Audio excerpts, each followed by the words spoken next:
சம்மதம்னா நீ பேசு. இல்லன்னா தொடர்ந்து நீ பேசிக்கிட்டே இரு. எனக்கு அத பத்தி கவல இல்ல.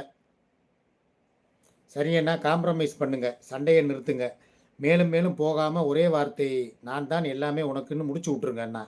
அக்கா மைண்ட் அப்செட்ல இருக்காங்க போல விடுங்க அண்ணா. சரிம்மா இளம்பருதி, நீங்க சொல்ற மாரியே நான் வந்து போறேன். சமரசமா போறேன். எந்த சண்டையும் வேணாம். ஆனா இவ வாயிலிருந்து ஒரே ஒரு வார்த்தை மாத்திரம் சொல்லுங்க. பிரச்சனை வேணாம். ஏன்னா இப்போதைக்கு இப்போ உள்ள சூழ்நிலைக்கு என் குடும்பத்தோட இந்த இவ சொன்ன மாரி, அவ உட்காந்துக்கிட்டு புச்சிக்குட்டி, செல்லக்குட்டி, புழுக்கக்குட்டின்னுகிட்டு இருக்கிறா. அவகிட்ட போய் நான் இப்ப போய் குப்பை கொட்டுறது கொஞ்சம் கஷ்டமான காரியம். இருக்கிற இடத்துல நான் சிறப்பா வாழணும்னு நான் நினைக்கிறேன். இதுக்கு ஒரே வழி 2 பேரும் சண்டை போடக்கூடாது. சமாதானமா போணும். இந்த நேரம் உனக்கு என்ன வேணும்? பாலவிநாயகன் வந்து எதுவும் நிறைய போகுதா? அவன் எதுவும் பீஸ் கட்ட போறானா? இல்ல வேற ஏதாவது உதவி பண்ண போறானா? ஒண்ணும் கிடையாது. உனக்கு இருக்கிற ஒரே கொப்பு, உனக்கு இருக்கிற ஒரே ஆதரவு, உனக்கு நீ